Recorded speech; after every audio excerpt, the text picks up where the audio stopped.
Hey guys, how's it going? Oh, Gladys, let's see. What time is tutoring? I know you messaged me. I'm just always really tired after the workshops. But let's see. I'm trying to get to everybody's messages. I'm almost caught up. I've got you as soon as the boys leave in the morning.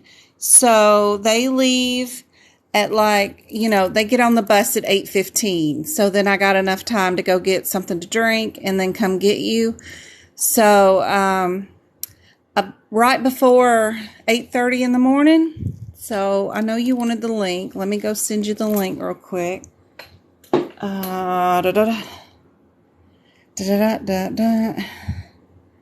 Let's see. Let's email all participants. Let's email you.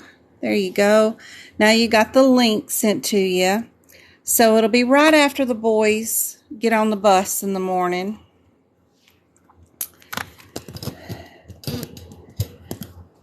That killed two birds with one stone, having you here this morning. And then I got Liza after you. Tomorrow, I'm going to go on and send her link too.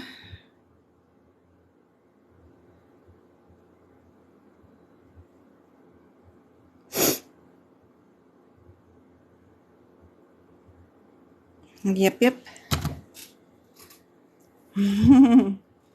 I got to figure out what time it is here. Right now, my clock says 6:08 p.m. here. Still super sunny outside. So, yeah, that's 8:30 Arizona time in the morning. Hey, Annie. Hey, ICU nurse. Hi, Tot.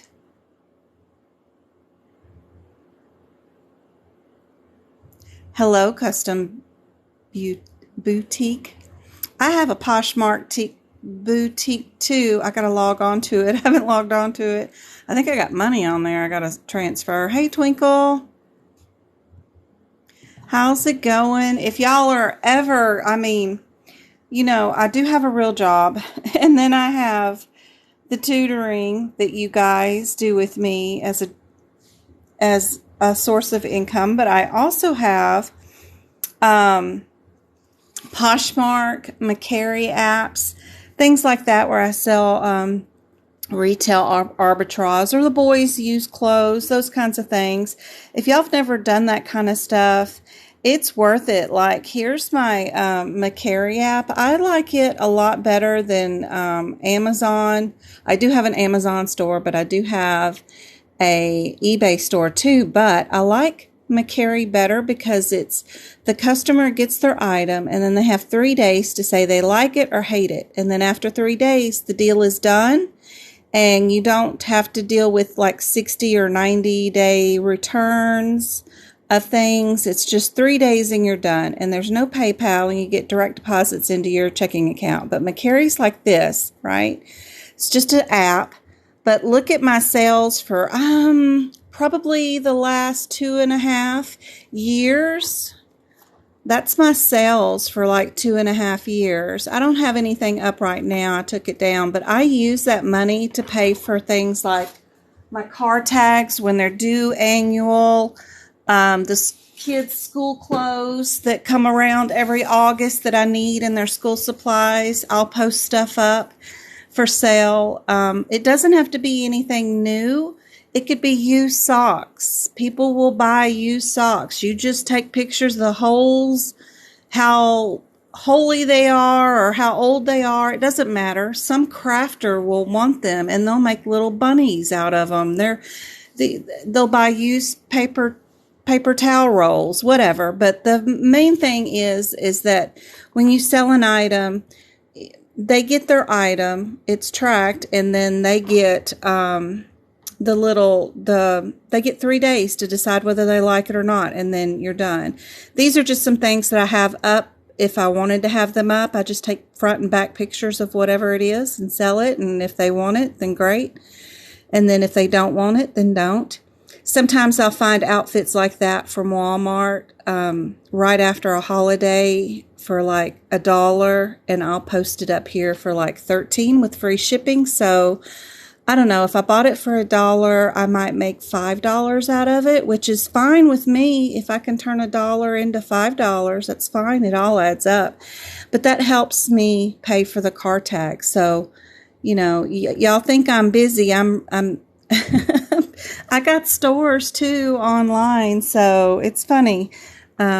It's just helpful, I think, to post stuff up. Even those Happy Meal McDonald's little toys, people love those things and they'll buy them from you. Just anything. It doesn't matter if it's new or used either. So just an idea to help y'all pay for books and stuff like that. McCary's a great app for that. You download it. You do have to give them your checking account info, but I've been on it 3 years and have never had any issues at all. I love it. Hey, Taco. Hey, Kim. Yep, got to make that extra money. Well, there's always crap that comes up, and you know, your paycheck from your normal job. You got this much for your housing, this much for your car payment, this much for insurance, this much for gasoline. You plan weekly for all that. We all live paycheck to paycheck, right? Well, there's all that stuff that comes up that you need extra money for. School clothes, school shoes. Both my boys wear glasses.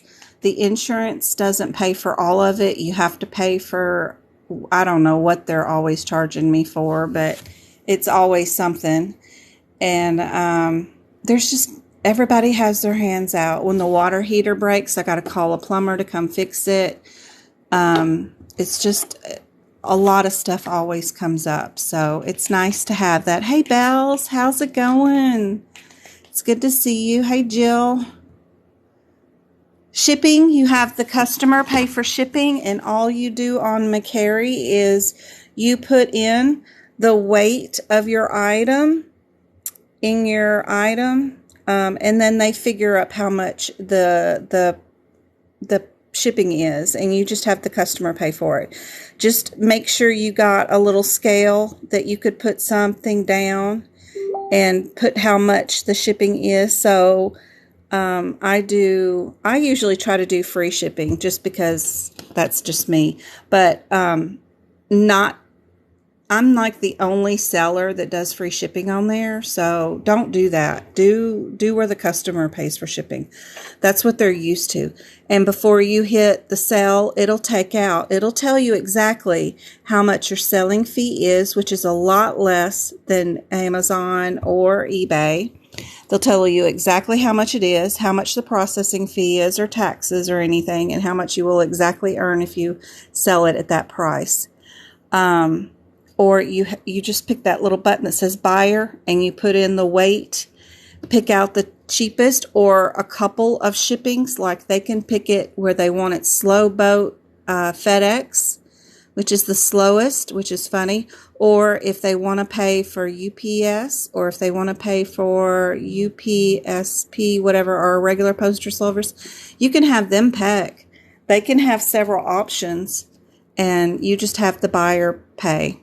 So, but mine, if they're under a pound of weight, like this item was light, it was just a couple of pair of new socks that I got, and I don't like the long ones that are up to my knees. I like the little ones that go around my ankles. So, these were new still, so I put them up in a lot, and they're 12 pairs of socks with lots of sloths on them. And they were free to me, I believe. So even after I pay for shipping or whatever, I'm still making $14 on them. So it doesn't bother me. I love McCary. It's super quick. You can just take a couple of pictures from your phone and then post it in one simple little thing. I I do keep a little number down there that says which box I put it in, and I label boxes out in my garage. I have one that's A, one that's B, one that's U, whatever. And then that way I can go find the item afterwards. That's the hardest part, is going to go find the item after you sell it. But super, super easy. I love McCary, and that is about 2.5 years worth of sales on it, just in my part-time. And you don't even have to have a printer for shipping label. All you have to do is take your item and go in the store when it sells, and you show them a barcode on your phone on the McCary app, and the United States Postal Service will print the shipping label for you. You just stick it on your package. So it's awesome. I love it. It's handy dandy for all those extra items. I used to pay for my I paid for my first exam this way. I paid for my books this way. That or tax money. I usually do that upgrade every tax season, but anything that comes up, I do that for sure. I don't have anything on it right now, but that's my name if y'all are ever on there. Fruity Pebbles is my name. And then my kids even sell stuff. So like if I go to my likes here, you can get them to be able to sell. So they're used kid games and stuff. They can start their own little online store. That's my kids' store. And they've already sold 318 items. Yep. On their own. So we can look at just what they sold. And they sell video games. Once they get tired of them, they put them up for sale, and then they sell them, and then they post them up for sale. They have to put half away for their retirement, even at this age, yes. And then they have to split the half that they have left over. Half is for them, and then half is for taxes and charity, so that they learn that they get to give back to their community, or if they have friends that they want to buy something for at school or at a ball game, they have charity money. I don't know if you really need to call it charity, but if they see somebody homeless on the street, they want to give some away, they have that extra fourth of the money that they made. And then a fourth of it we save for taxes, and then half of it we save for retirement. And then that way they learn to live off of a fourth of their income, if that makes any sense. So anyway, my kids do it too.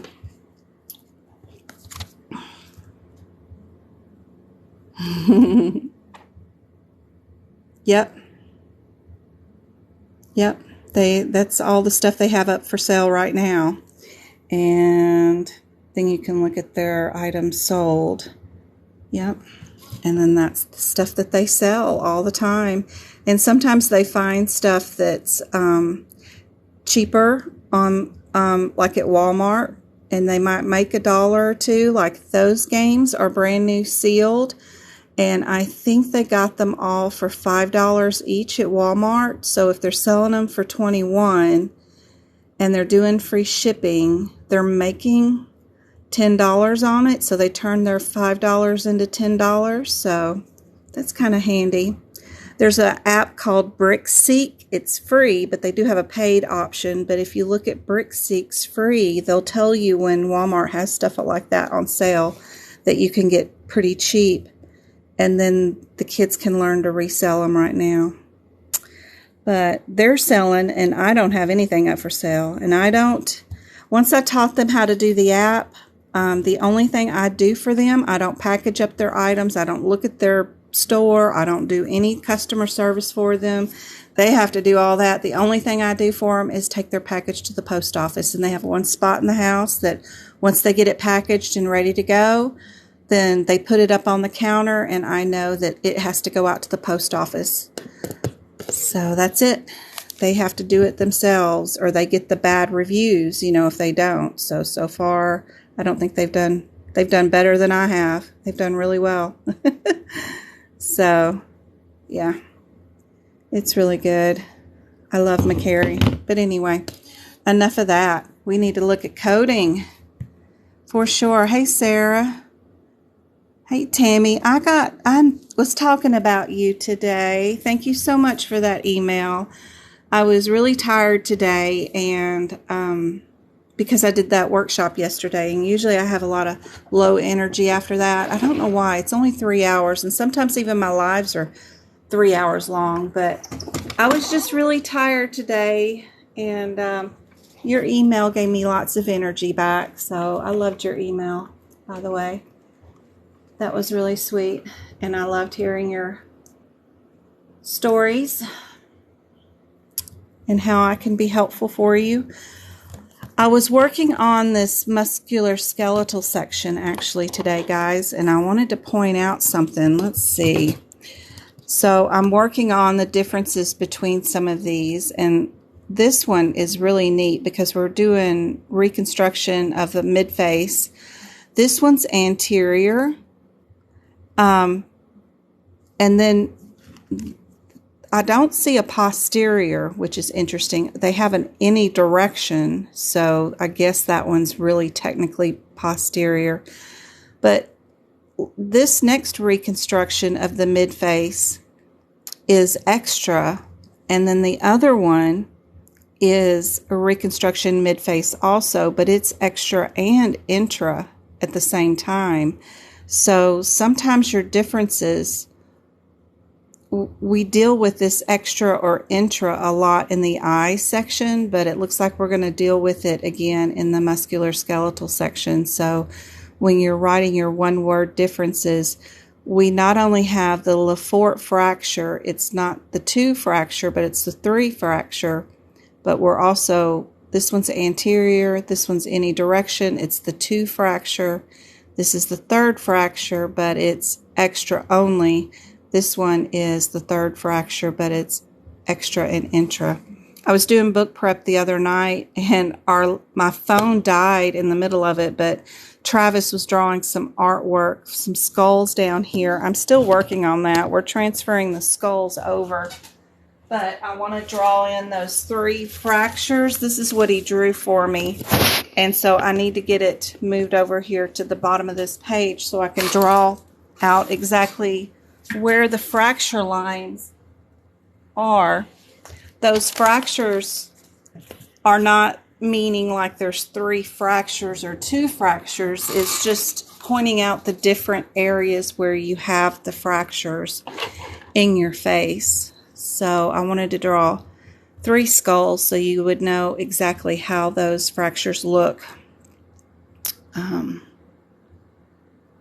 Because it's hard, you know, you're looking at this term and you have no idea what that means or what it looks like. And I'm a visual person, so I like to see in my head where that fracture line is at.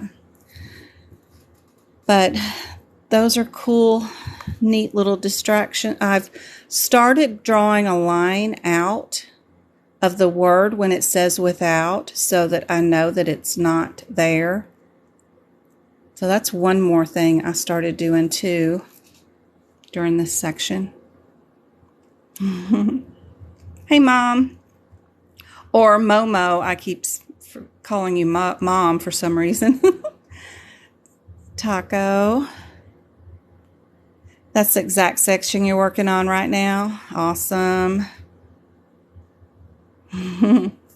Perfect timing. Yep. Perfect timing. I've been moving some of the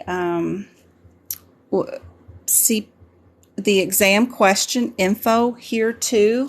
So the other night I was doing tutoring with someone, and we actually had this code as one of our answers, and they used manipulation, of course, to fix this nasal fracture. We're on code 21315. But in the exam question, they had that the reduction was done with forceps.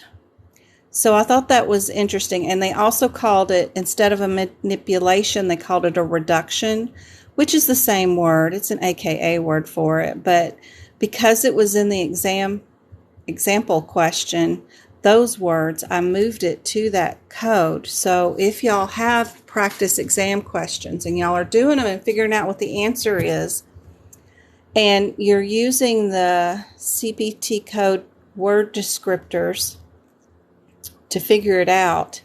Don't forget to write in some of the words that are from the exam questions that are your AKA terms. That's super helpful, I think, because that way you'll see it again the next time. Like when they were doing excisions, and they're just calling these of the soft neck or excision of tumors.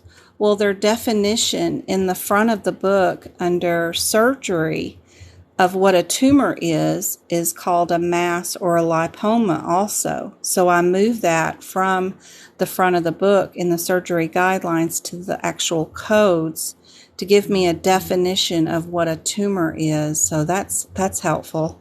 And then marking all those open and closed, or if we're just going through the skin with a needle percutaneously, underline those, but the rest are all color coded because they're open and closed. That's helpful, I think.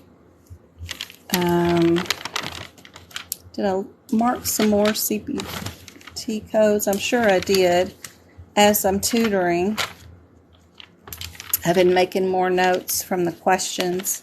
Instead of just putting the examples down at the bottom, going through and adding more word AKAs or examples with the CPT codes that are used in the practice questions from whatever source I'm getting them from, or if I make them up myself. Here's one. It looks like I did on 26123. This is a fasciotomy. It's a partial palmar, and we're releasing some tendons. They called the incision that they went through in the question a Brunner incision. So because they had a proper name for the incision, it's amazing what you can trademark and call your own. So when he sliced into whatever finger or joint this is, he did it in a way that was unique, and he named it himself, or she did, whoever Brunner is. So I put that down there. You didn't pass your test. Should I update my books to 2022? You can still use your 2021. I do have a document on Etsy which shows you which codes to add to your 2021 book.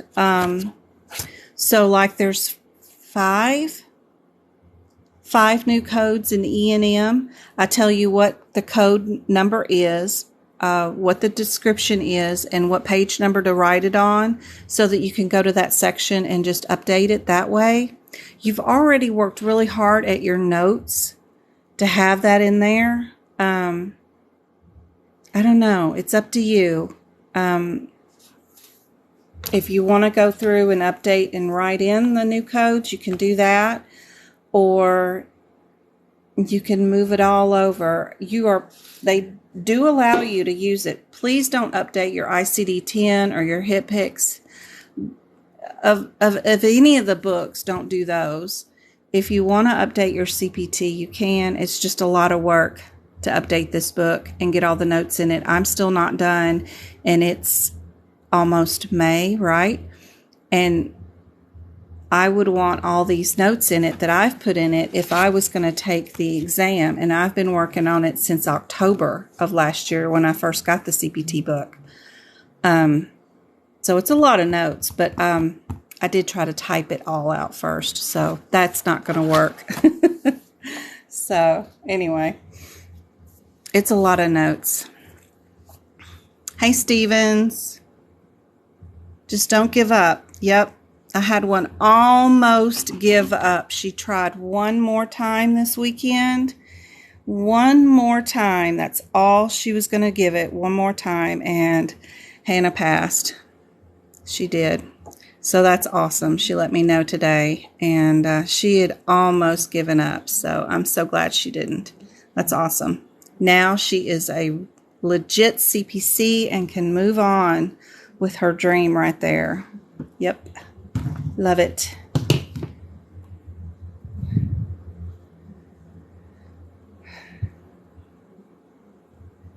Good job, Tiffany. Thank you, thank you, thank you. Thank you for the roses. Y'all are awesome. Yeah, we know how you feel. It's awful.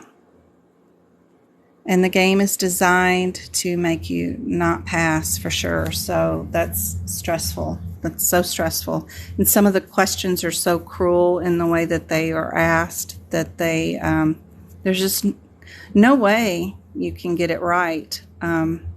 It's unfortunate, but I'm going to try to help y'all with some tools that y'all can use to negate some of their propaganda and stuff that they do to confuse you. Working in combination, not just one tool is going to work.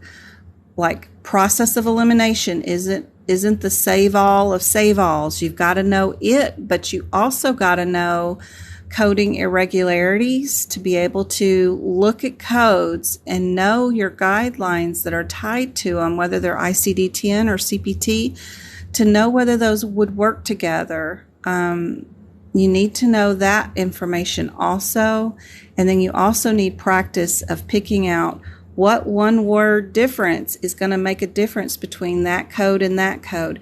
If we have two facey things, right, and they're both Palmer, just in case they were, I'm not sure. We've got partial and Palmer right here. You got to be able, and this is still Palmer or Palm. What's the differences in these? One of them is a Z-plasty, but this one has Z-plasty in it too. What would be the difference? And picking out that ahead of time and writing that information down before your exam.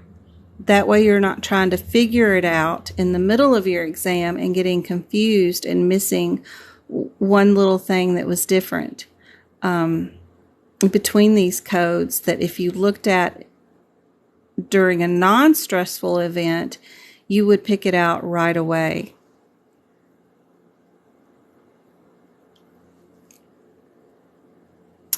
There are things that if you are under like a diagnostic procedure or the very first level of something being done or the very last radical removal, there's usually a couple of things that are in between that they're usually asking you about that you need to pay attention to, but there's small little changes there that might make the difference. If you're going down through the bone, you need to make sure that you realize that you're going to go through muscular, skeletal, and subcu tissue too. So don't just grab the first word and run. If it says subcu somewhere, you've got to research from the biggest thing they've done first before you search and grab for the smallest thing they could have done. There's a lot to it, along with the process of elimination. And it does take practice, but you can get there for sure. Let's work on some practice questions because I've probably already rattled on for a while here. Twinkle will keep me posted on the time for sure.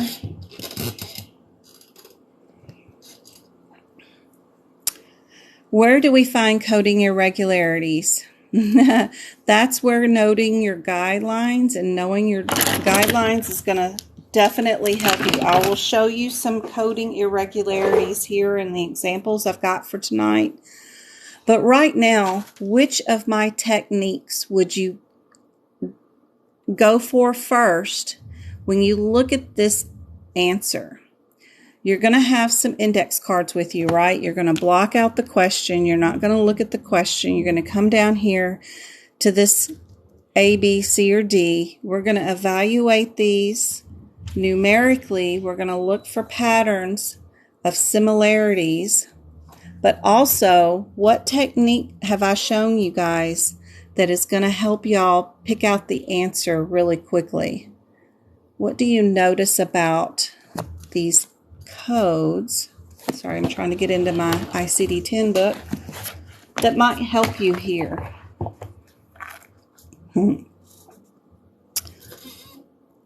I wouldn't ignore anything right now. Everything would be on the table for me.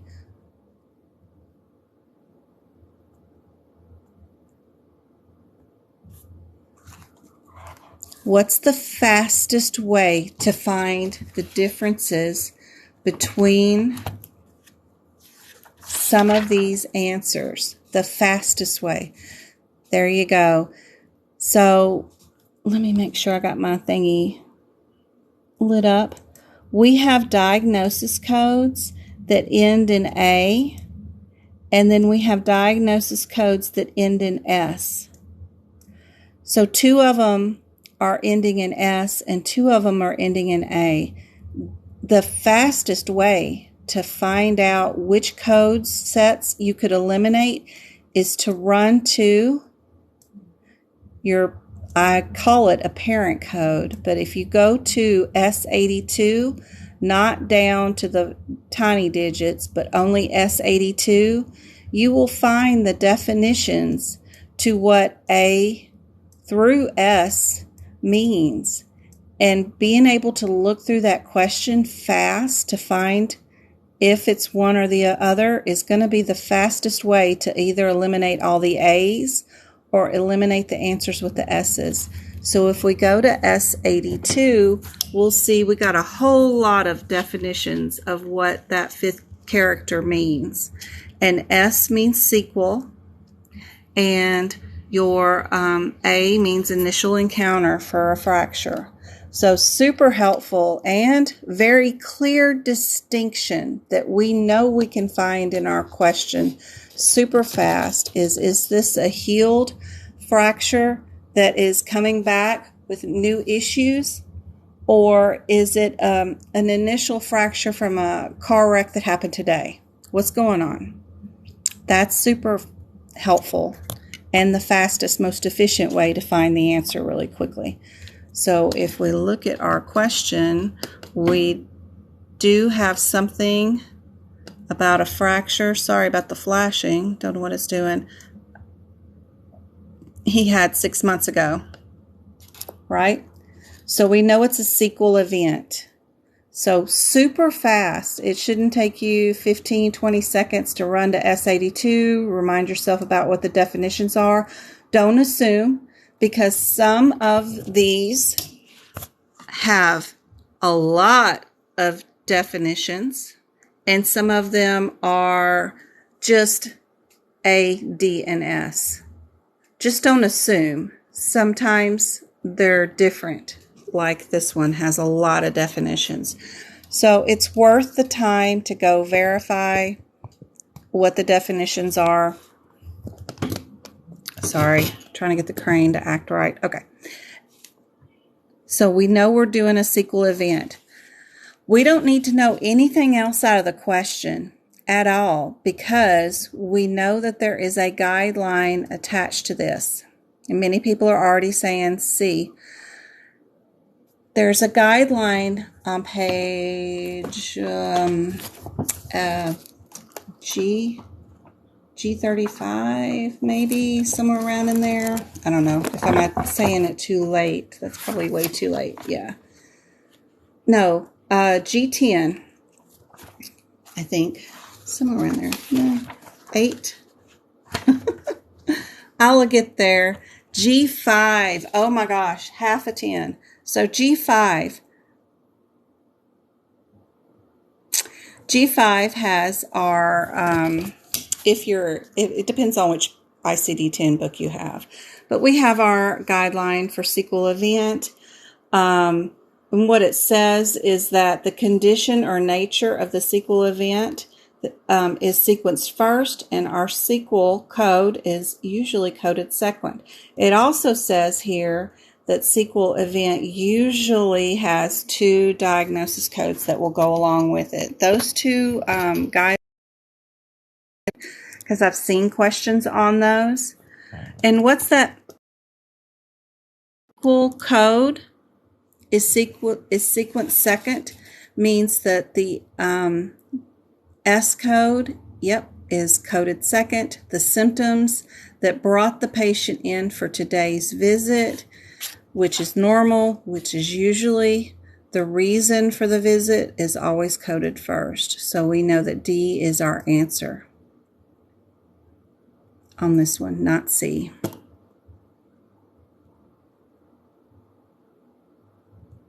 So what I did is I would go to both the S82 and your R26. Go to both of them. And you're going to write this example down beside both of those codes. That way, if you see it or have a code near it, you will have your late effect coded second guideline written there. You'll have your example, the first code there, your second code there. It will be there near all these fractures. Hopefully you'll see it if you're near this area. Plus writing this stuff twice, we're going to go to our R26. We're going to write the same thing there too, just in case.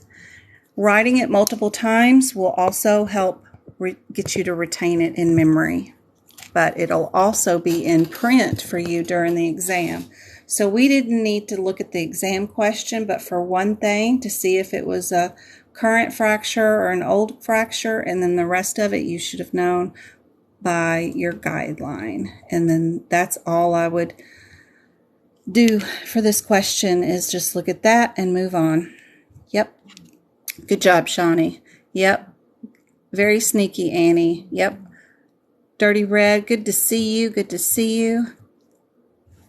All right. Got another diagnosis code one.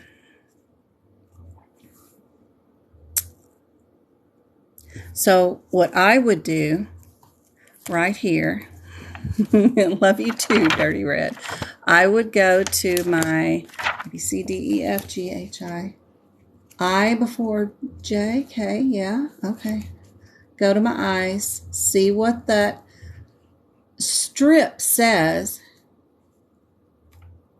So what I'm talking about is this color-coded strip on the side. What does eyes stand for? We're doing diseases of the circulatory system. Now we have one lowly bird out there that's a K, which is super close to the eyes. And just for reference, just to make sure, since I'm here, I might as well just see what the Ks are starting out to be. And the Ks are in the reds, and these are digestive system issues. It's a bright red color code. So I have those two color codes up. That's going to help me with this question for sure. So now I'm going to look at my question to decide whether I'm doing tummy issues or am I doing circulatory system issues. What's going on there for this issue? Why is the patient here today? Cirrhosis of the liver with a hemorrhage of the throat. So they're asking, because I can see K's behind and I's in front, they want to know, do we know which would come first in this scenario?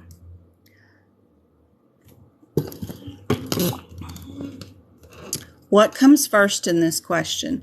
Is it the liver dying out, which is our circulatory issue? Or is it the hemorrhage of the tummy, throat, whatever we want to say?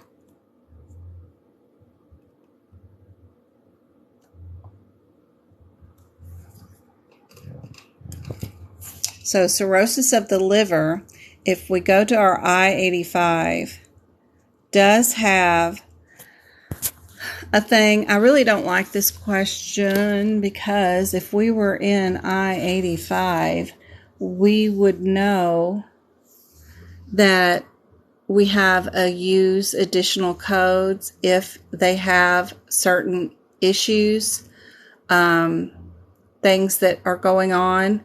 And even if we go to our K47 or something, there might be a use with. And usually cirrhosis of the liver, that I-85, there's a couple of non-specific ones in there too, so it's different. Cirrhosis of the liver is not second, actually.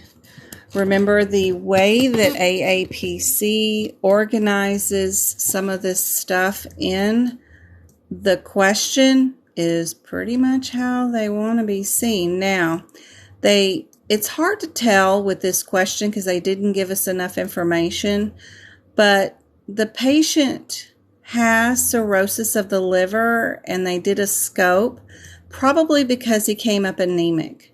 Not that he knew that he had bleeding in the esophagus, but the doctor suspected that he had bleeding in the esophagus or somewhere down the digestive tract, because most alcoholics do.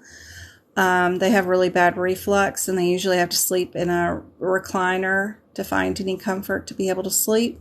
So that constant reflux from the alcohol will cause ulcerations in the throat or esophagus, which will cause microbleeding into the stomach, which they won't notice, but it does create dark stools, but they don't notice anyway. So the patient may not have known they were bleeding, so they found it during today's exam. So technically the patient was here today for cirrhosis of the liver, but if you don't understand the disease process of alcoholism, I don't know how you would know the answer to this question other than knowing my little tip about how they write it in the question, which one's first, is sometimes helpful to know about which one you would code first.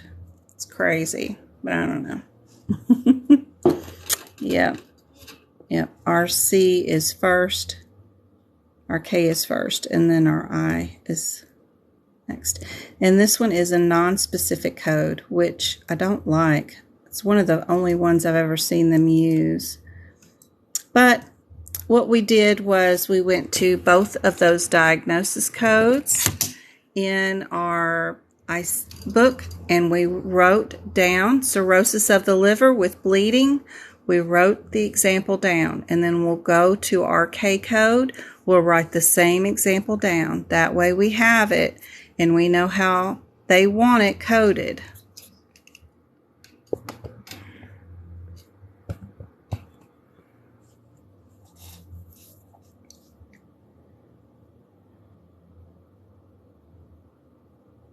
Correct. The I-85.11 also says it is a secondary code.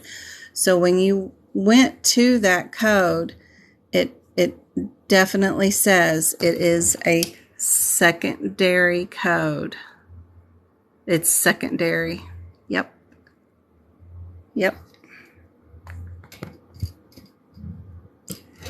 But you see, they're really trying to bury it and make it the first diagnosis code by listing it 3 times here so that your process of elimination would get you to take away the K. That's why it's handy in diagnoses to bring up both color codes and think about your guidelines that are attached to that beforehand. Also pay attention to how it's written in the book. Or in the question, I mean. And it will be a book if you're in person, but yeah. Make sure you pay attention to what's first in the question. All right.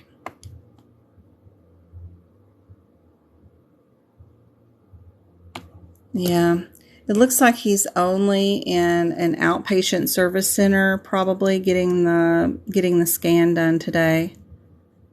I don't know if he's in the hospital or not. All we got is a patient that has cirrhosis of the liver, just had an endoscope performed, showing this coded. It's just not enough info, really, to even know. You don't even have a place of service to code. All right. So don't freak out about this. when you see it on your exam, you're just going to take your index card, you're going to cover up that question, and you're going to start by looking at A, B, C, or D. You're going to go through and back it up just a little bit at a time. You're going to note what your differences are. We've got T20, T23, T23, and T23. So I would get rid of our A right there because it's different. Just for beginners to look, I like that T23, especially when they're super long and so many codes like this. Then we've got a differences between the 300 after it or the 600. Well, D is different. So I'm going to keep B and C. That's how I would do my process of elimination.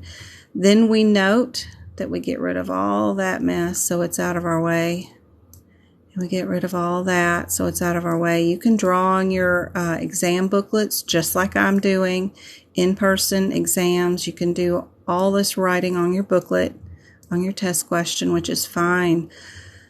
First code is the same, second code is the same, third code is the same, but we have a difference here on our 11 and 10. Unlike CPT codes where we need to go look up the previous codes to see if we have any guidelines attached, with diagnosis codes we don't have to.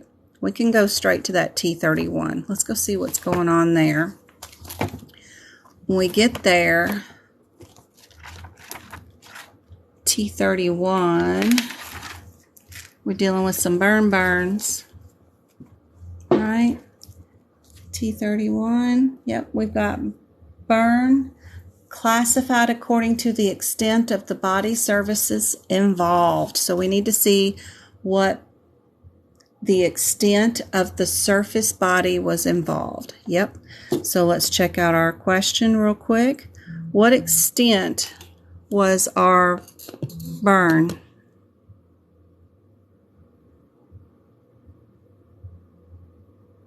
Total body surface area.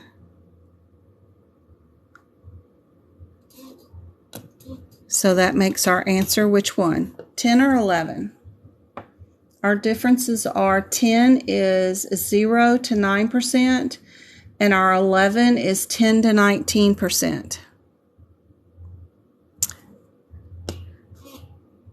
So which answer would y'all pick? 10, T31.10 is 0 to 9%, and then T31.11 is 10 to 19%.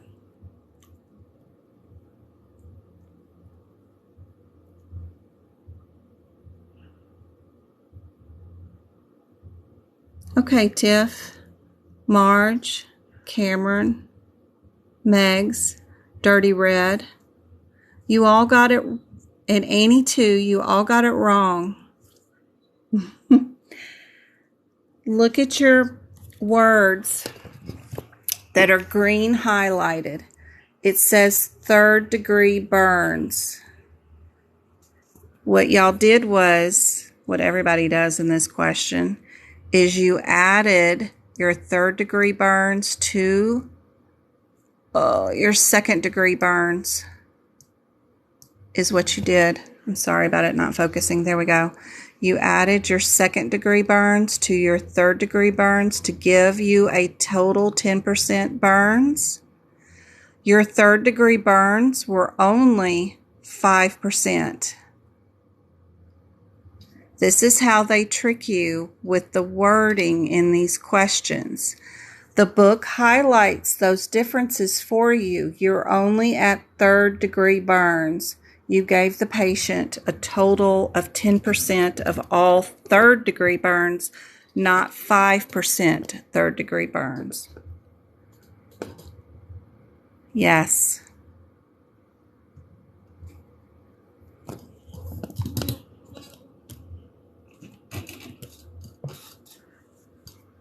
So now that you know that you're only coding the 3rd degree burn for that particular diagnosis code, you know now that your answer would have been C, right? Yes. A lot of people are going to do that, and that's how they trick you and get you to not pass. So please be careful with that one. Be sure they do have it green highlighted. It says 3rd degree burns. When you were in your question, we assumed because of the way they had it written. Everybody does that. 5 and 5, and you see that 10%, and you just skip over that you paid any attention to it being 2nd and 3rd degree burns. Yep. I'm glad to. All right. Now, don't be afraid to participate, y'all. Put the answers in chat. I can't help you and show you what the differences are if y'all are afraid to guess. So don't let it be afraid. I'd rather y'all miss it with me, and then you won't miss it when you see it on the exam. You're going to know what to expect, right? It's going to be a lot better. It's well worth missing it here, and I'm not going to remember who missed what. Nobody's keeping score here at all. So let's go to anesthesia real quick. 004s. So we've got what I would do during your exam, even if you're at home online, doing it at home, and you've got that dry erase board or whatever with you, okay? Whatever you're doing, or you're writing on the exam booklet in person, just do exactly what I'm going to do.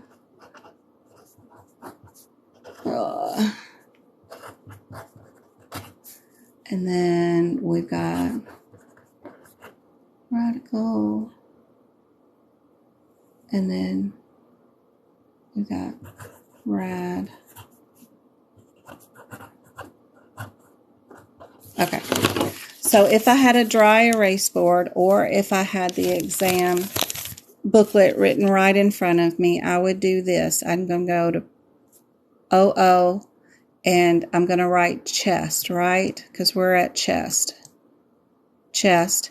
02 is a flap, right? I'm going to write flap. This is going to save you from going back to the book, getting confused on which CPT code was what, because there's 4 of them.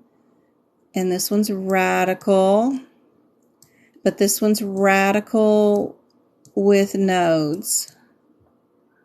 So I wrote it better here, but even if I was on a dry erase board, I wouldn't bother putting A, B, C, or D here. I would just start at the top with the answers. So I've got chest, flap, rad with nodes. I put it on the wrong one, so it needs to be right here with nodes, and then the other one is chest. I probably did those all wrong. I did them all wrong, but even if I was doing it here, it would be the top one is radical, the second one is flap, this one is rad with nodes, and then the other one is chest, the very bottom one. I would just do that on my dry erase board. Keep them in the order of where they are, A, B, C, or D, A, B, C, or D. That way you can just erase it and move on to the next question, but you've got it written down in ABC form order. That way, when I'm checking my question, all I'm looking for, am I doing radical? Am I doing a flap? What am I doing? Yeah, the other one's modified. Yep. Yes, you can take the online exam in parts. You can take 50 questions one day and 50 questions the next day. I love that one. I don't know why you'd want to take a dry erase board during the exam. It'd just be more to carry. You can take pencils and markers and you can write all over the exam booklet. That's what it's there for.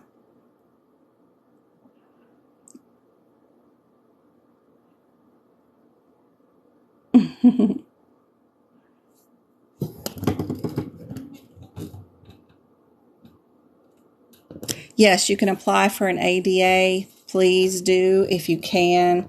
You can even get the ADA for online exam. Just email ADA at AAPC at aapc.com. That's it. Even if you've taken the exam before and you don't have a medical note from a doctor, I had somebody this week, just ask them. I took the exam. I failed it before. I know it's a time issue. I really know that I have an issue with focus. It was hard with a lot of people in the room, with all the books and the distractions. It was just a lot. Could I please have an ADA for one more hour for my retake? And they let her have it. So it does not hurt to ask. Just ask them.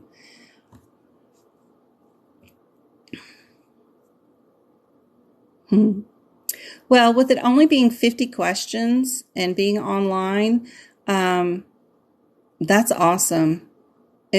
I took mine online all in one day, back to back, but I work from home and I work on a computer, so I'm used to computer screens and stuff, so it didn't bother me none, but I loved doing it at home. It was great. I thought the questions were smaller and less wordier.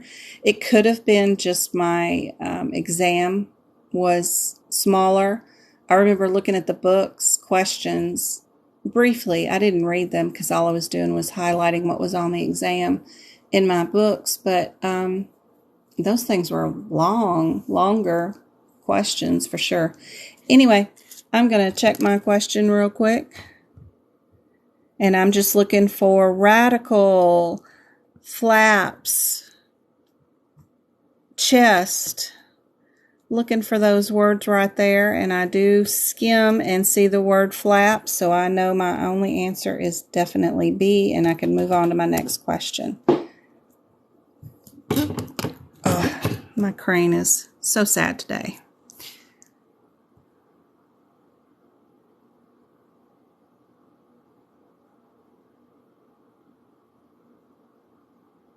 I've seen so much on other sites what you can take. Yep. Good job, Mean. How are you doing today? Is your vacation coming up soon? Is it June or is it May? I think you're going to go on vacation in May, I think. Yeah. I hope you have the best time. What does that answer go to? Yeah, that doesn't go to anything.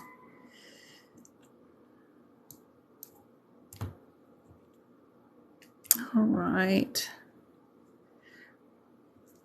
We have another anesthesia one.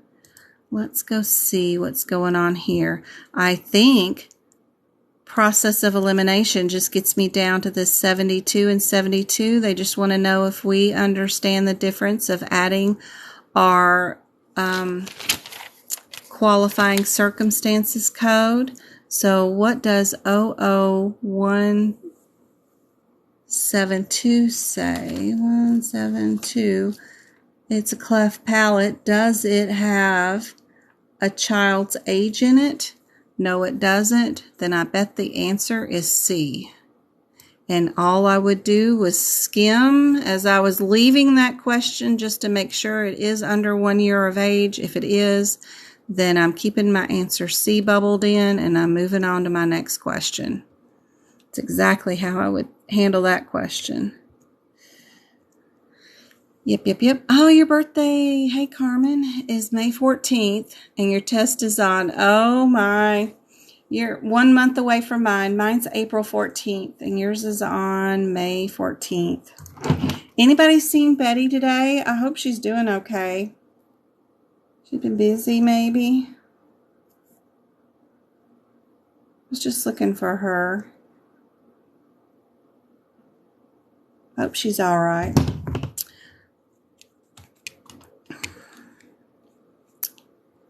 We've got, I bet you're nervous. Everybody is nervous. Just what will be, will be. And, you know, it's you're just going to put it out there in the universe that you are going to get exam A or B. Those are the easiest, I think. And you are going to pass. on the 21st, and it's going to be a great birthday. Thanks, Carmen. Just don't wish to pass. Just put it out there in the universe that you are going to pass. It is already done. She's MIA today. Oh no. Yeah, I messaged her. I hope she's okay. I gave her the worst project to do. So Sunday, so now I'm feeling all guilty. Now she's disappeared. So it's like, oh no. Where did she go? I hope she's okay. It's actually a project. She did half of it for me already and then gave it to me. And then I was like, well, you keep asking. If you want something else to do, why don't you go work on that some more? And I'm like, oh, no. And then she disappears. I hope she's okay. It's probably not related, but I do hope she's okay today. I know I wore her out yesterday with the workshop, probably. All right. And Twinkle's working around the clock on our video editing, too, of our workshop from yesterday.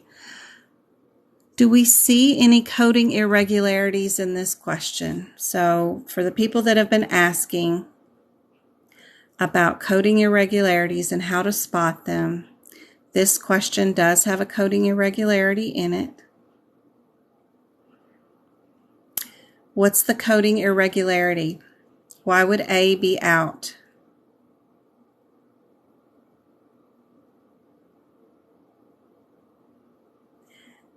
Good job, Tricia. Yes, we have two evaluation and managements. That means they both have a history, an exam, or an MDM, or a time related to them. And if you're going to have two E&Ms coded on the same day for the same doctor, you do have to have that 25 modifier.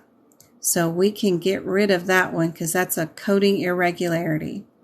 Our 19 is an admit code for observation.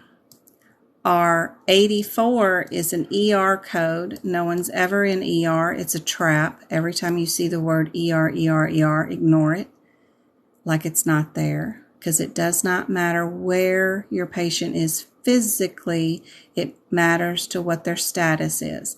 Our 235 is another observation one, but it includes our admit and it includes our discharge. So all we have to do is figure out which, if our patient has been admitted to the observation and not discharged, or are they admitted and discharged out of our question. That's all they're asking us. Do we know the difference there? So there's our question. Yeah, I'm still a little froggy from yesterday. Where's the water?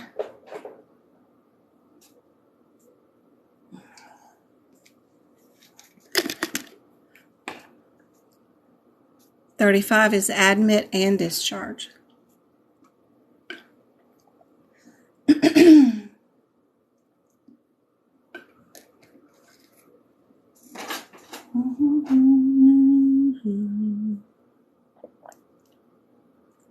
So it looks like our patient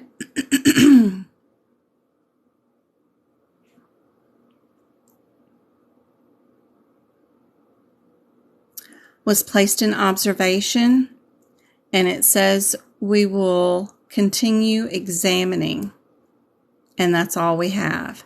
Yep, so no discharge there, so we know B is our answer. Yes, very good. Yep.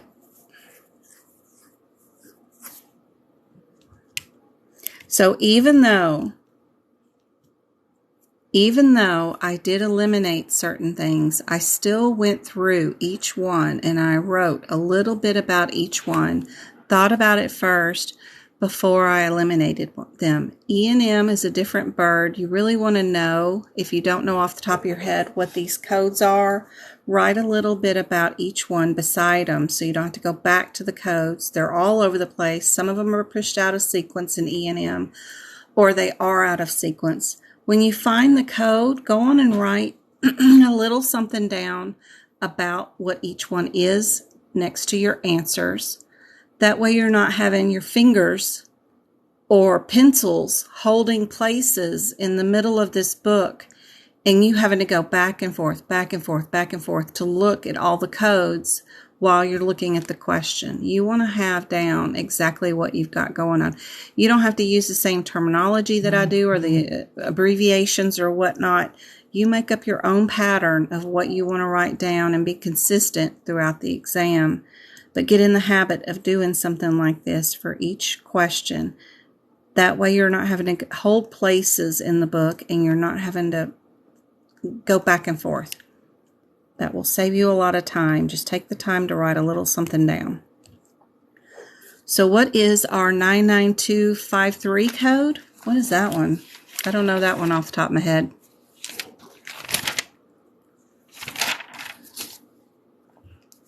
Two, 5, 3. I'm in the 4s. Thank you.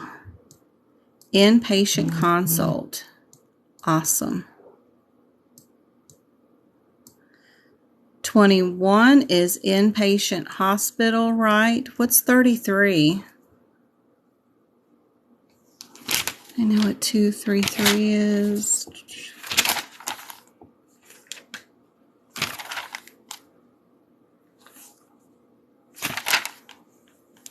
Aha. Subsequent.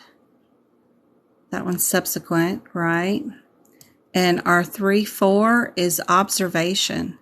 That's cool. They're all all over the place. We've got a consult, a hospitalization, a subsequent, and an observation. So all we need to know is the status. Where is our patient?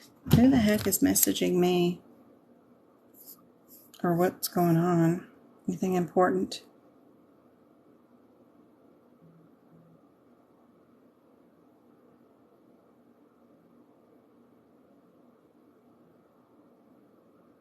I don't think there's anything important going on. Nope. Nope. All right, so let's check out our question. They were admitted yesterday. What does that tell you? Out of all this mess, what do you think the answer would be?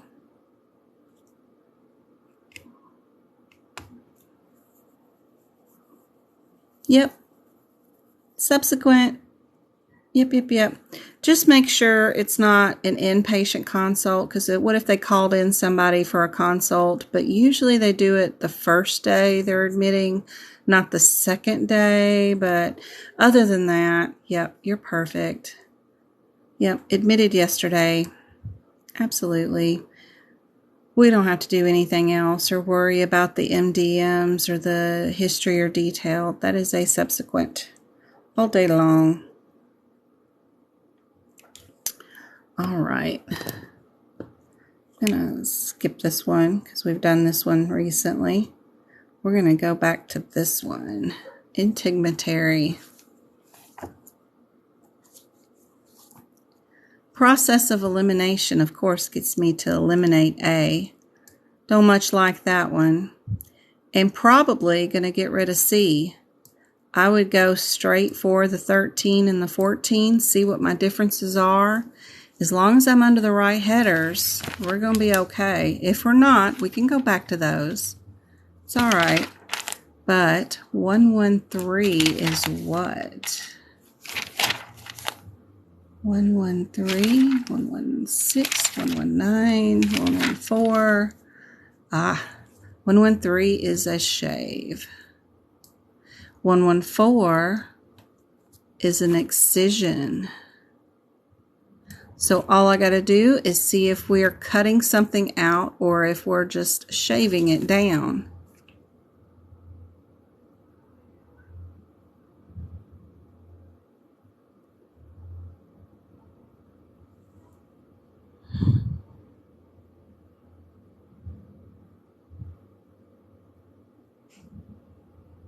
We have a punch biopsy, but what we did was we shaved. Punch biopsy goes after a shaving because it's less difficult. So we're definitely having a shave. B would be our answer. Hey, Jax. Yeah, just because you have a lesion doesn't mean you're doing an excision, so just be careful. Look for the key words. They might not even say excision. They might have the word incised or something where they did an incision, but this one just had shave and a punch. So we're good. We're good.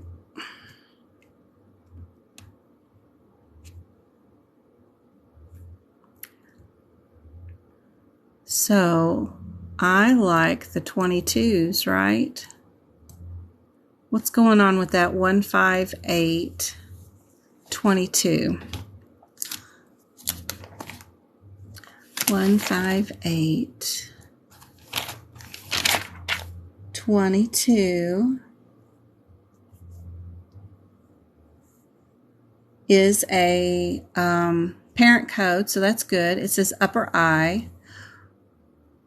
What else should I know here out of my 22? You're very welcome, Jax. It's just one tool in my arsenal. So I've looked at my 15822, my code descriptor. I know I'm upper eyelid. What else should I look at before I leave and go look at my question?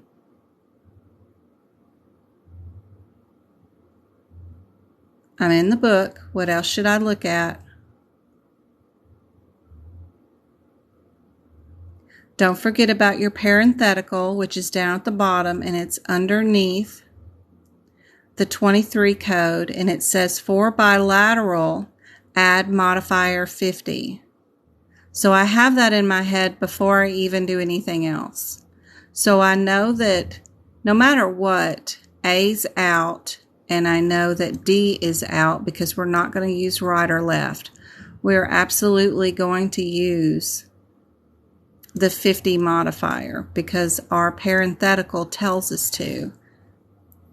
So without even looking at even the question, we could be fairly certain that C is going to be our answer and we could move on.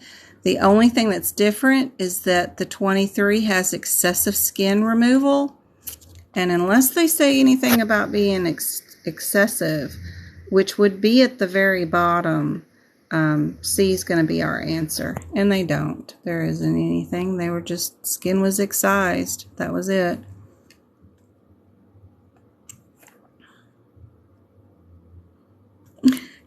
Oh yeah, they're not coded together. Yep, coding irregularity, for sure.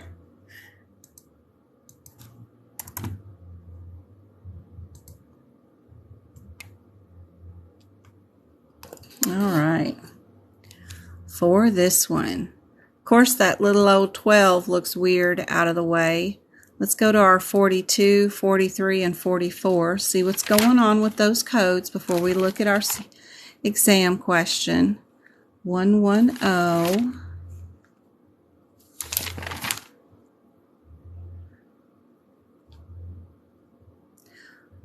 We've got sub Q, right? 43 is connective tissue, which is muscle. 44 is down to the bone. Before I look through this question, remember that you have to go through sub-Q tissue and muscle to get to bone.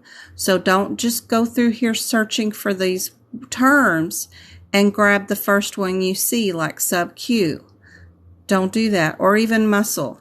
What you first should go look for and skim for is the word bone.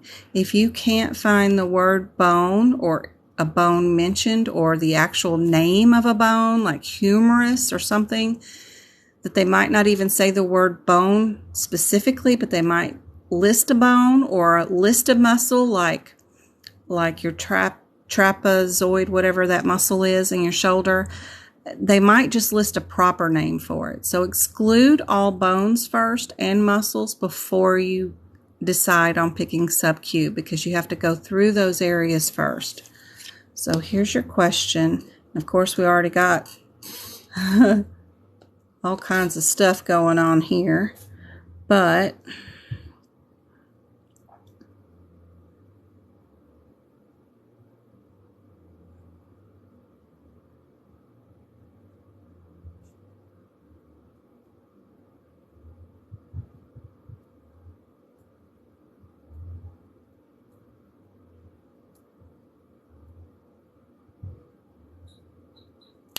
yep, they said bone like 4 times.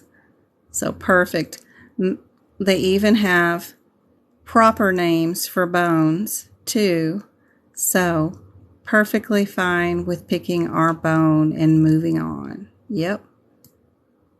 Just don't grab sub-Q and move straight on. Don't forget about that when it's a differences between all those different layers.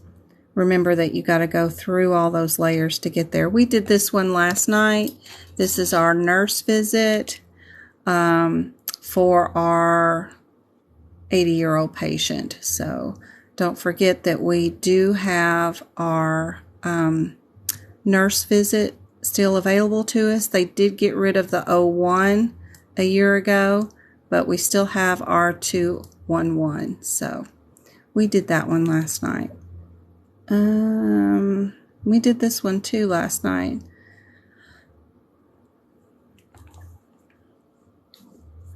This one we did last night too. This is our neonate. This is our peds.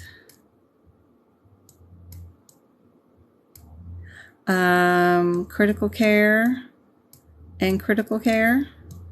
I think this one's kids critical care. So all we have to do is figure out our patient's age is going to help us decide on this one. The only one of these codes that is actually going to be for anybody under 28 days old is most definitely your 68 code. That's a common code used on the exam, and just be sure to know that it takes care of peds from 28 days or younger on that one.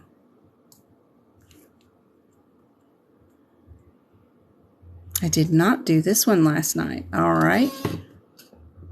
So let's check out this one. The 40's kind of out of the way, so let's not think about it right now. Let's go to our 60, 62, and 68. Let's see what's going on with those first, at least, anyway. We can always go back, but sometimes 0, 0. Which one are we doing first? The 60, 60. We've got bladder, right? Our 62 is renal, and our 68 is transplant. Those are my one-word differences that I have beside each one of those, so that I can just grab that and go and write it down beside either on my dry erase board or next to the questions in the booklet while I'm doing my exam. One little thing, it doesn't matter if you write out the whole word or whatever you want to do, just so you don't have to go back to the CPT book and look while you're looking in your question, because that's going to get you all confused. So we're just looking through our question for words that either mean bladder, renal, or transplant. So check out our question.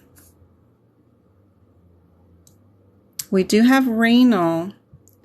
We're doing this procedure. What does this procedure refer to? we're not doing a transplant. We can definitely get rid of that. Are we doing the 40? No, we're not doing the 40. We're doing the 60 or the 62.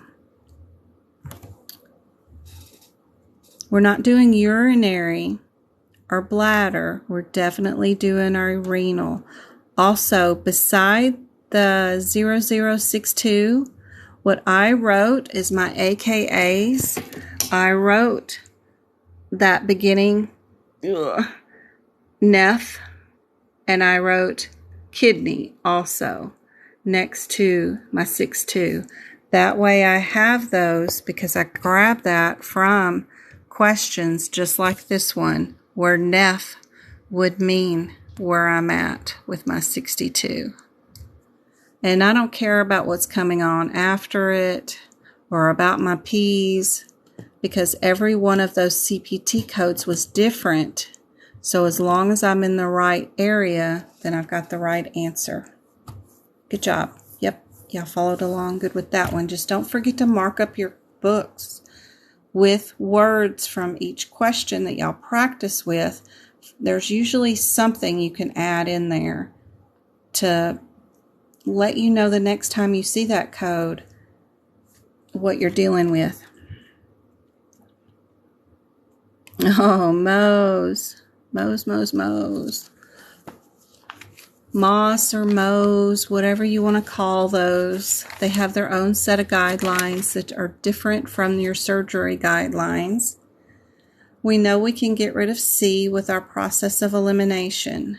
Do we see any other coding irregularities with this one? Hey, Sky. I already got almost 2,000 likes. Thank you, guys. And 5 shares. I think that's the most shares I've ever had. Thank you, by the way.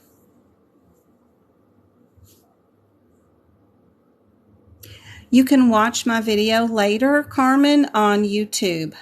Medical Coding by Jen. I also have a link tree in my bio here on TikTok, which will take you to all the links.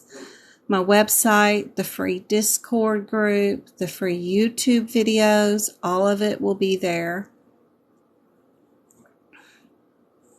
I'm doing great, Sky. We're just practicing some medical coding questions for our certification exam.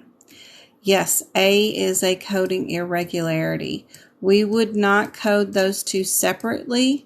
How would we code it if we did have what is being described in type A would be three stages is actually what they're trying to say happened in example A. How would you do 3 stages? We know we code this one first is our first stage. This one is our second stage. But if we had a third stage, we know we can't code it with the same code again. What would we do with that 14? Perfect, guys. We would do times 2. Exactly, because it is an add-on code. It has a plus symbol in front of it. And those are the codes that we do times 2. But right now, that is a coding irregularity that would never happen.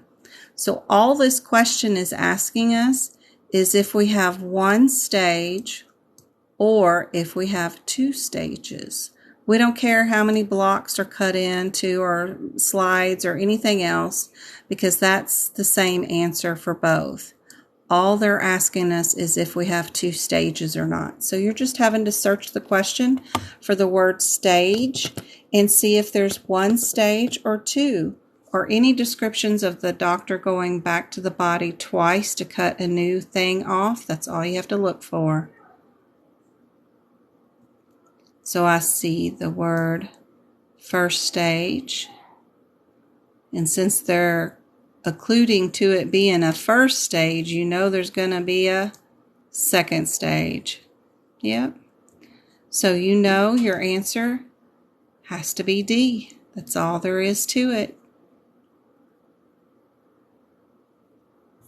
I have some examples here if y'all want to print screen it real quick.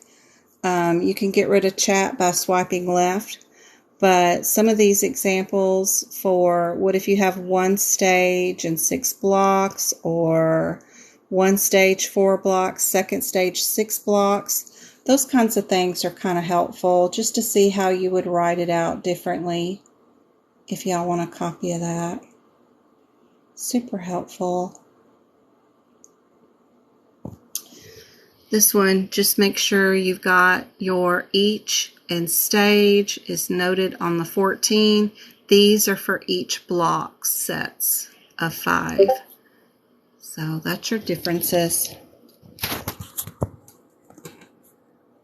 Ooh, I sure do write up a bunch on these things. That's funny. I get all over it. All right.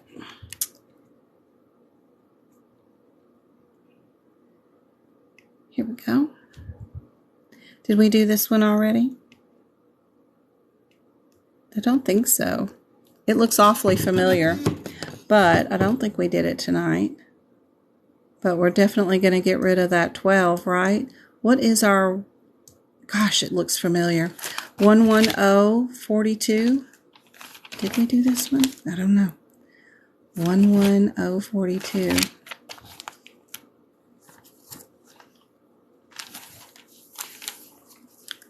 11042.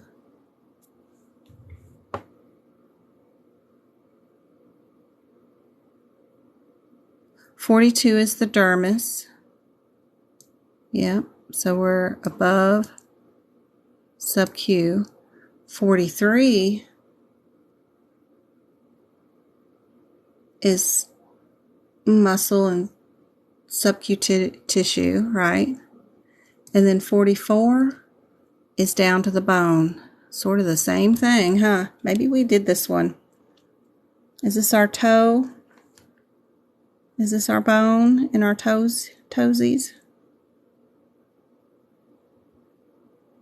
Yep, I see the word bone. They trimmed his bone. So again, we're at C. May have done this one, but we did it again. Let's go to this one. So we've got our E and M is all the same. So we don't have to worry about that. So with anything that's coming in back behind here, do y'all see any coding irregularities here in any of these sets of numbers? Something that you would just not ever do.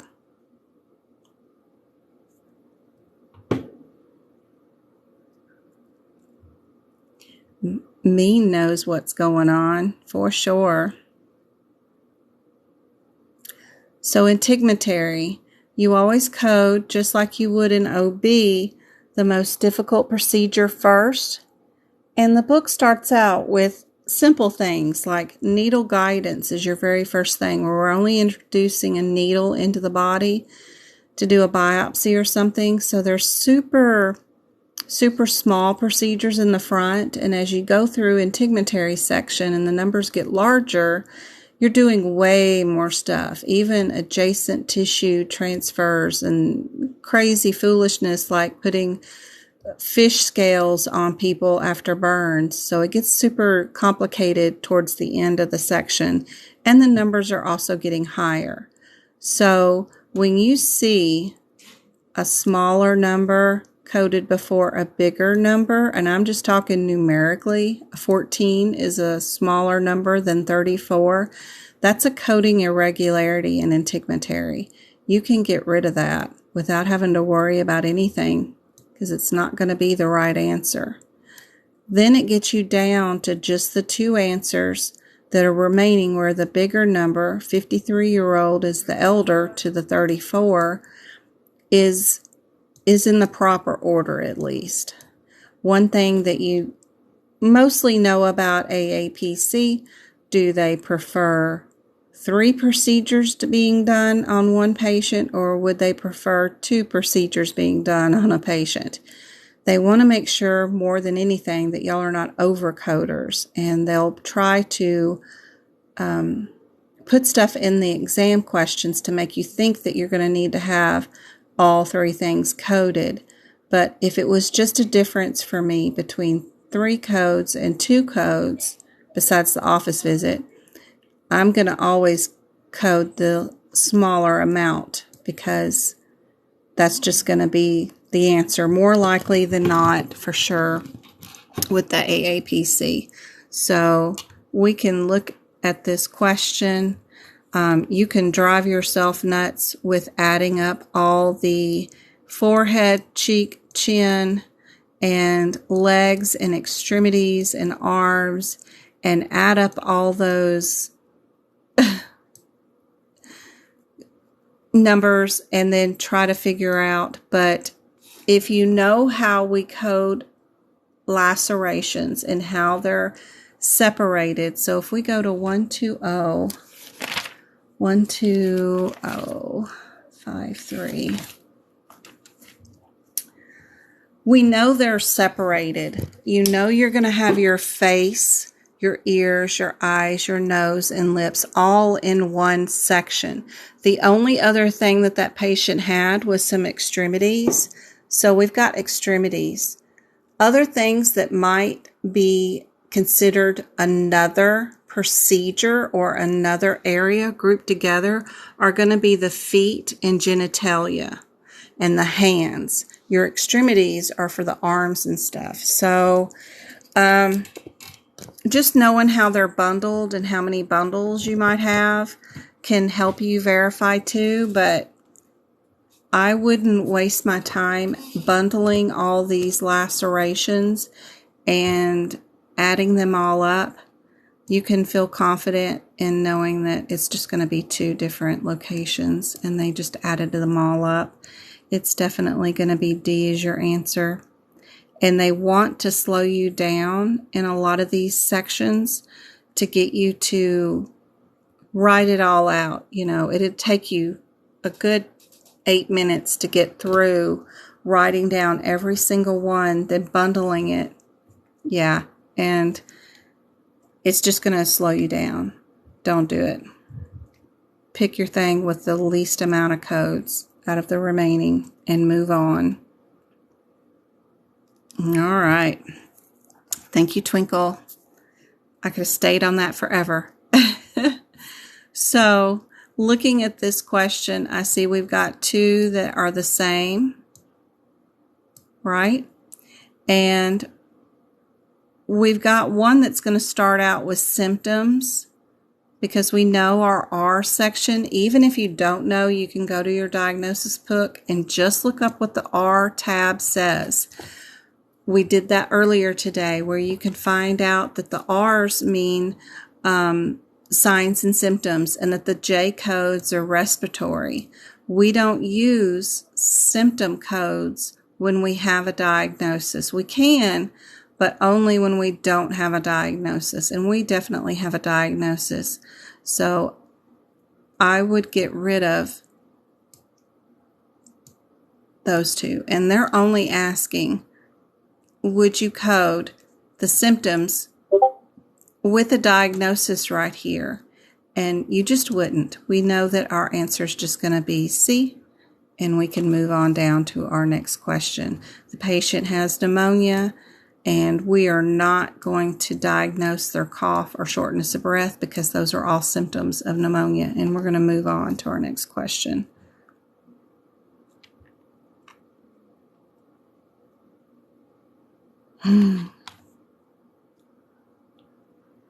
This one again, right here, we have a difference between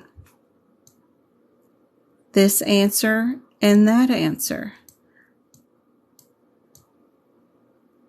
These 2 have the same answer as the first code. And they just want to know, do we know we're going to add radiology to this or not? How would you find out? Go to your 36251 and see what your code descriptor says. Do not go to the secondary codes, because that's not going to help you. Your rule is going to be there. 36251.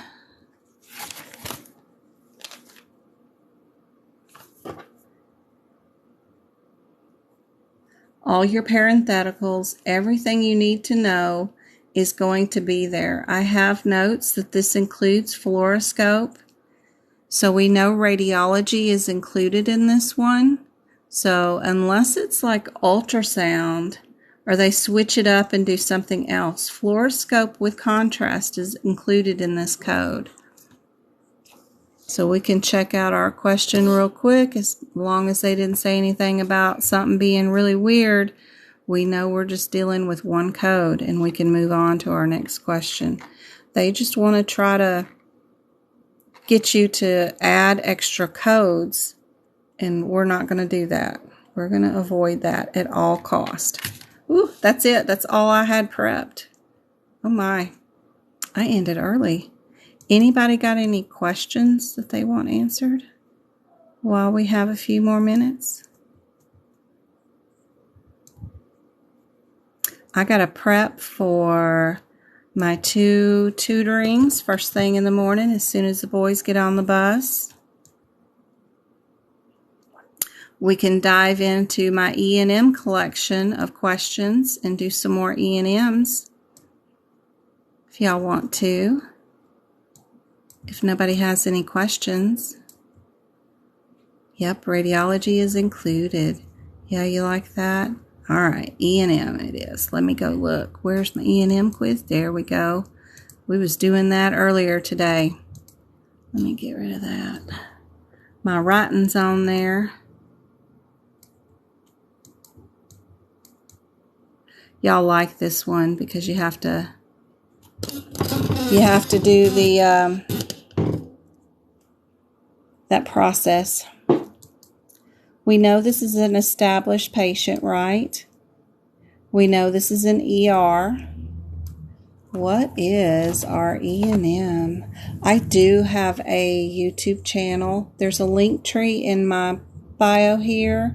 You can just click on my picture, and it'll take you to the link tree, the YouTube, the website, and the Discord, where all these ladies that are here participating are in the Discord, and they help answer questions. We share screenshots of my book and all kinds of stuff in there, so all kinds of help. We even have practice rooms where you can practice questions in there, so tons of stuff. Everything's under medical coding by Jen, so you can just Google that. You'll find my website, you'll find the YouTube, you'll find the TikTok, the Twitter, the Instagram, all that lovely stuff. Lord help, where am I going? I don't know why I'm going to Muscular Skeletal. I'm supposed to be going to E&M. I do happen to, well, I did a workshop free for my birthday that had lab and path in it with cardiology and E&M, and it is free on YouTube right now because I gave that one away for my birthday. So you are in luck. Okay, I'll need that with my CPC exam too, right? What will she need? I don't understand. Okay, what book are we in with this one? I just got all my books. Oh, CPT book.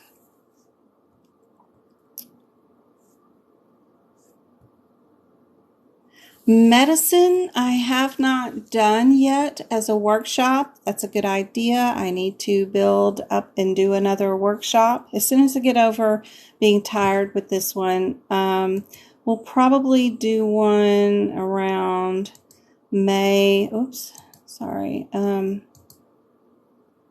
if I could bring up my calendar.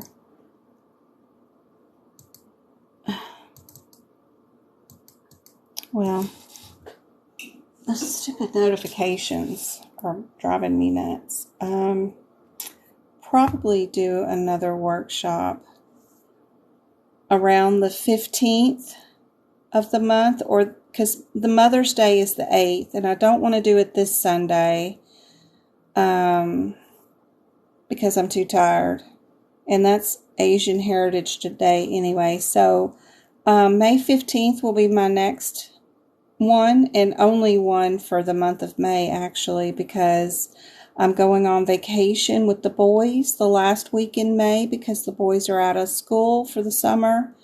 So, yeah, we can plan for May 15th to do another workshop. And we can do medicine. I don't know. What do y'all want to do? What kind of day? What kind of workshop do y'all want to do in May?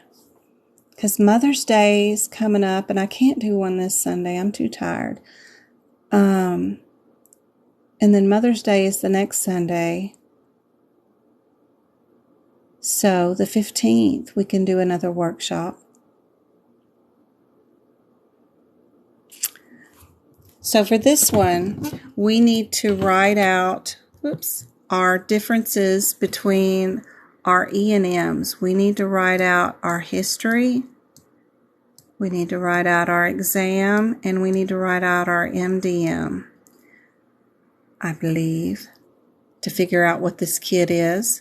So he's been in the emergency room, admitted. He's been admitted to the hospital. So his history was detailed. Is that a 221 or a 223? Where's 221?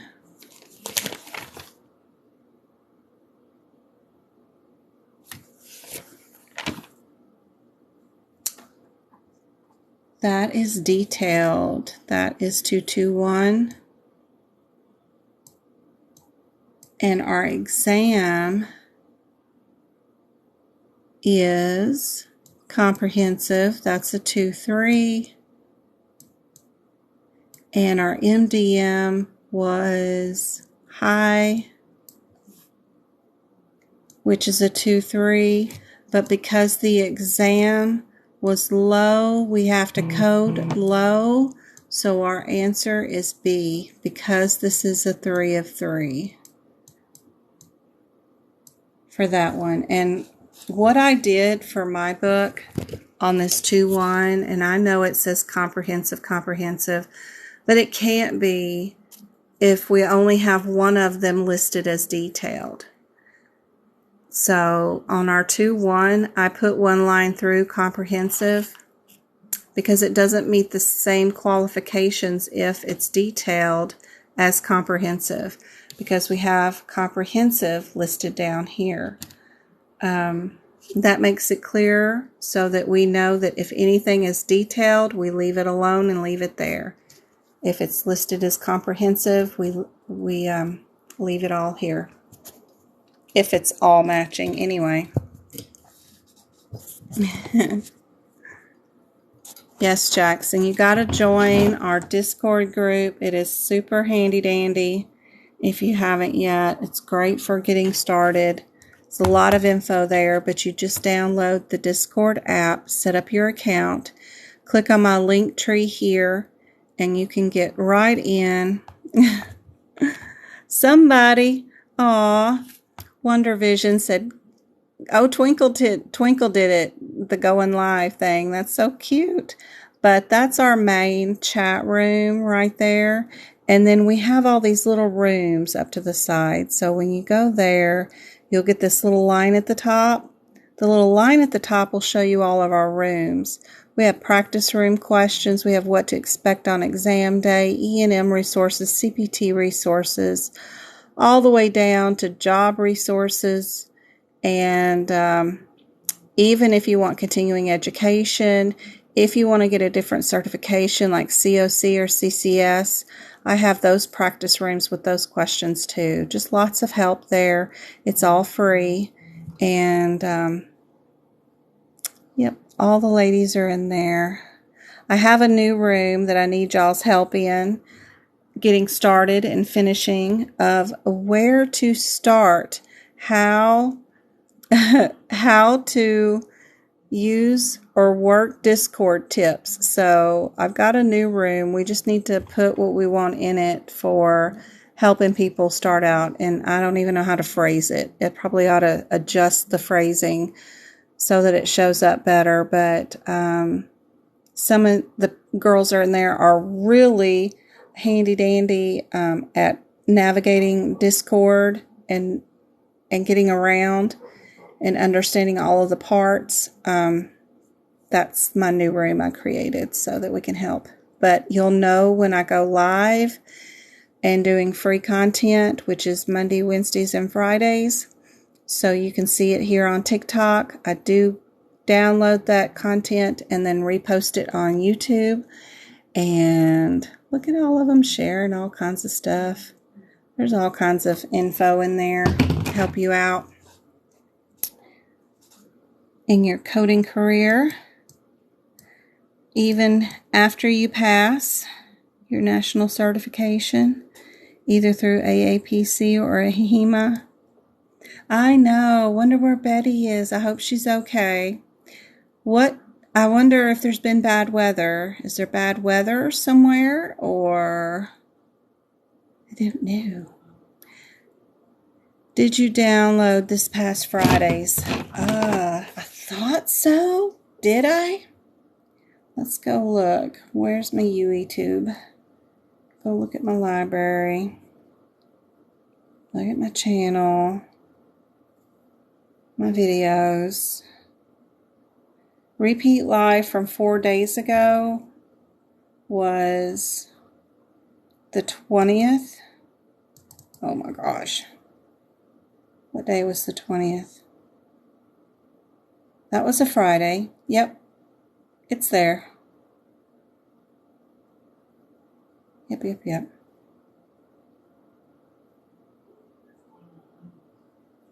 Sorry, this calendar on my computer is driving me nuts because when I click on it, it won't come up. I get these stupid notifications about Microsoft and all that stuff.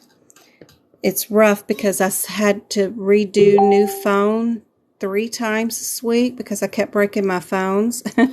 And now all my log-ons are not happy with me because I keep logging on with new devices. And it's unusual for me. I keep phones for years because I hate transferring them. So all my content is all like locked up because it's so mad at me. I'm trying to find something y'all haven't seen before. So let me look. I know there's something better here. We got some like nursing home visits or something. Where's some of those questions? That would be cool.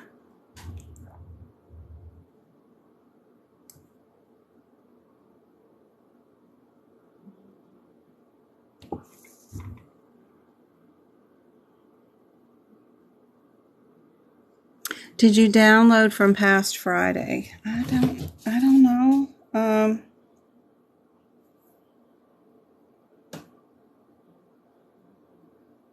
I don't know. The 20th was Wednesday. Okay.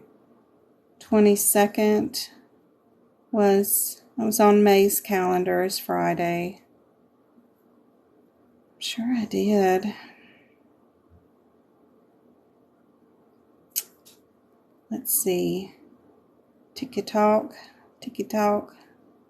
and go to Creator Tools, go to Live Center, go to Replays.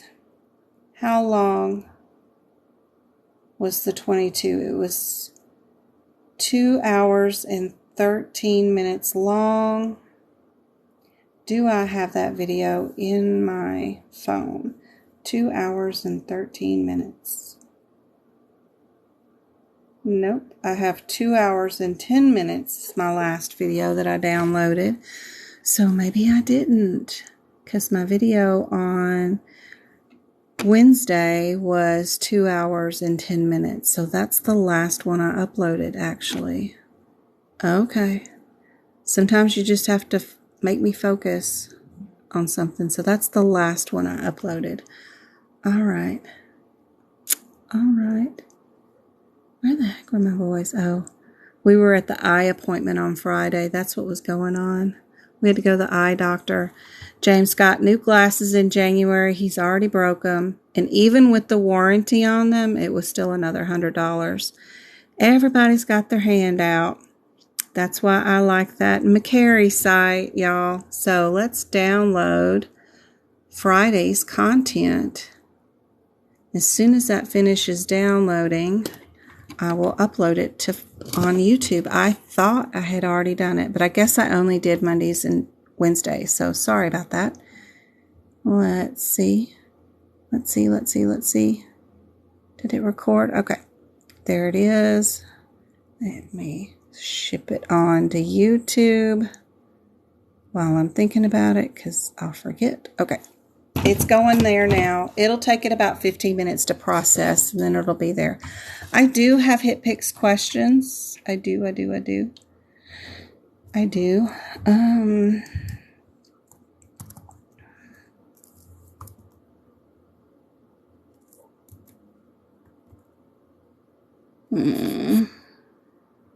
Let's see. Practice. My path. Muscles. Female. Probably can't find them on the fly like this. It just takes me too long to prep and research and find questions because I've got a blue million of them, but sorry. Can't do it on the fly. I have to prep for it, but I can do that for Wednesday. I'll make a note. We want to do some more hip picks codes, or for Wednesday, sorry. Hip picks on Wednesday. Wednesday will be my live on TikTok.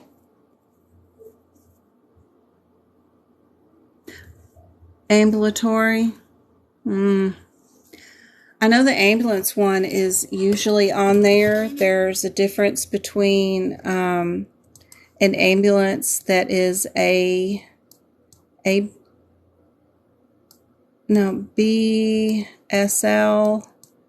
and then advanced SL. So we got advanced or basic. So one of them will have a paramedic on board.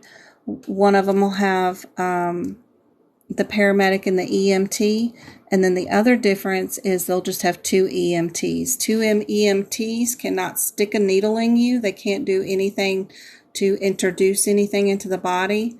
So unless you have an ambulance with a paramedic on it, they can't start IVs or get any kind of trauma treatment going on at the same time. They can only patch you up and put an ACE bandage on it and then swoop you up and get you there. So there's that one. And usually there's differences between chemotherapy drugs or hormone drugs like birth control, whether it's an implant, an IUD, or oral medication or injectable, something like that.